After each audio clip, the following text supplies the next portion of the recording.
नमस्कार फ्रेंड, कैसे हैं आप सभी। मैं इंजीनियर सीबी पांडे आप सभी के लिए आज एक बहुत ही अच्छा वीडियो लेके आया हूँ। हमारे कई सब्सक्राइबर यूट्यूब के मैसेज किए एंड हमसे बोले कई जगह पे हमारे कई ठेकेदार प्रॉब्लम में फंसे हुए हैं कि स्ट्रक्चर फेल हो जाता है और बिल्डिंगें गिर जा रही हैं। कई केसेज ऐसे देखने को मिले कि हमारा पूरा कॉलम खड़ा हो जा रहा है, सेंटरिंग हो जा रहा है। सेंटरिंग करने के बाद जब छत की ढलैया शुरू हो रही है तो बिल्डिंग स्ट्रक्चर फेलियर की वजह से, सेंटरिंग फेलियर की वजह से गिर जा रहा है। तो इंसान की पूरी ज़िंदगी की पूंजी होती है और वो इंसान अपने घर में अगर लगा रहा है और थोड़ी सी फॉल्ट के लिए अगर बिल्डिंगें पूरा धराशायी हो जा रहा है, ज़मीन पे गिर जा रहा है, तो ये बहुत बड़ा फॉल्ट है। और इसी के लिए हमने एक छोटा सा वीडियो बनाया कि आपको 2-4 पॉइंट्स पे ध्यान रखने हैं। बहुत सारे रीज़न हो सकते हैं स्ट्रक्चर फेलियर के, लेकिन जो मुख्य कारण हैं मैं उन पर अगर चर्चा करूँ तो पहली चीज़ें तो हैं हमारे स्ट्रक्चर फेलियर, दूसरा चीज़ है हमारा सेंटरिंग फेलियर।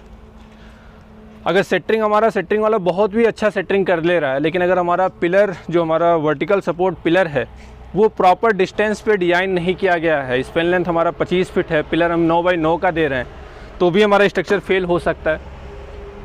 और कभी कभी क्या होता है कि हमारा पिलर बहुत अच्छा होता है लेकिन सेंटरिंग अगर हमारा हरा बांस का लगा हुआ है पूरा, या सेंटरिंग की प्रॉपर सपोर्ट नहीं मिल पा रहे हैं, एक 2-2 मीटर पे 2-2 बांस का सपोर्ट लगा रखे हैं, इसके वजह से भी हमारा सेंटरिंग फेल होता है, पूरा छत हमारे कास्टिंग के समय गिर जाता है।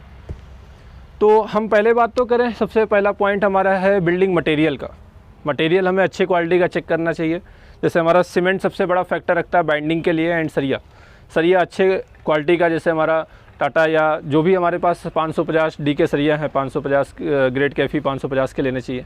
सीमेंट हमारे पास बैग पे हम चेक कर लें कि सीमेंट हमारा प्रॉपर ऑथराइज्ड डीलर से है या नहीं है। जो बैग है हमारा, पेपर बैग या जो भी बैग है, उस पर डेट प्रॉपर लिखा है कि नहीं लिखा है, किस वीक का सीमेंट है, ये चीज़ें ध्यान रखनी है। ये सारे मटेरियल चेक करने के बाद हमारा दूसरा सबसे बड़ा फैक्टर आता है, वो है हमारा पिलर, क्योंकि पिलर के ऊपर ही हमारा पूरा लोड रहता है छत का। और इन पिलर में कई चीज़ें ध्यान देनी चीज़ें होती हैं। जैसे हमारे पास ये पिलर हम कास्ट कर रहे हैं, इन पिलर में जो हमारे पास सरिया का लैपिंग है, देखें ये पिलर भी सिर्फ 8 फीट तक ही ढला है। ये सपोज अगर 11-12 फीट तक ढल रहा है, उस कंडीशन में क्या होगा कि जो हमारा लैपिंग होना चाहिए, सरिया के बीच का जो लैपिंग होता है, 2 सरिया को जो लैप हम करते हैं, उसमें भी कई चीज़ का ध्यान रखना है। पहली चीज़ है कि जो लैपिंग होनी चाहिए कॉलम के बीचों बीच सेंटर पे होना चाहिए, क्योंकि सेंटर पे बेंडिंग मूवमेंट 0 होता है। कोशिश करें कि कॉलम का जहाँ सेंटर हो वहाँ पे लैपिंग लेंथ आए। सेकेंड थिंग, जहाँ पे लैपिंग लेंथ आए वहाँ पे हमारा जो रिंग होना चाहिए उसके बीच का गैप बहुत कम रखना चाहिए। जो हमारा स्टीरअप है, जो हमारा लेटरल टाई है, वो हमारा स्पेसिंग वहाँ पे बहुत कम होना चाहिए। ये हमें दूसरा पॉइंट ध्यान रखना है। तीसरा पॉइंट ध्यान रखना है कि जो हमारे लैपिंग लेंथ है वो जिग जैग होने चाहिए, एक इक्वलिटी नहीं होनी चाहिए। उसको हमें कोई बड़ा रखना है, कोई छोटा। देखिए यहाँ पे एक बड़ा सरिया एक छोटा है, उससे क्या होगा कि हमारे बकलिंग के जो कॉलम बकलिंग, जो अभी फोटो में आप देख सकते हैं कि तुरंत कॉलम हाफ से टूट गया, क्योंकि यहाँ पे 9 इंच का ही लैपिंग लेंथ था। तो ये बकलिंग की प्रॉब्लम उससे नहीं आएगी।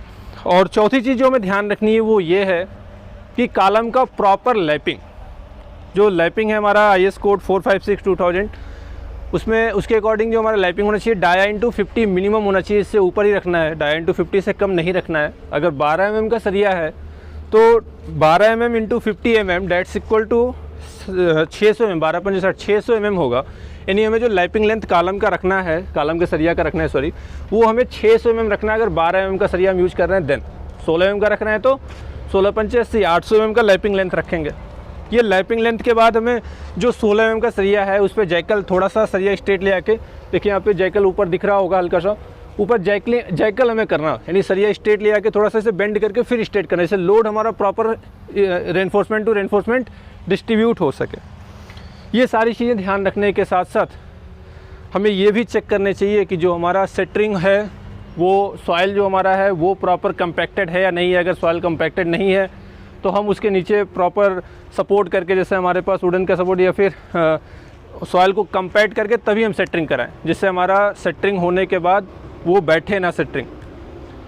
तो दोस्तों ऐसे ही हम वीडियो आपके साथ लेके आते रहेंगे, घर बनाने के लिए नई नई चीज़ें लेके आते रहेंगे, आपको एक्टिव करते रहेंगे कि घर बनाते समय क्या क्या ध्यान रखनी चाहिए।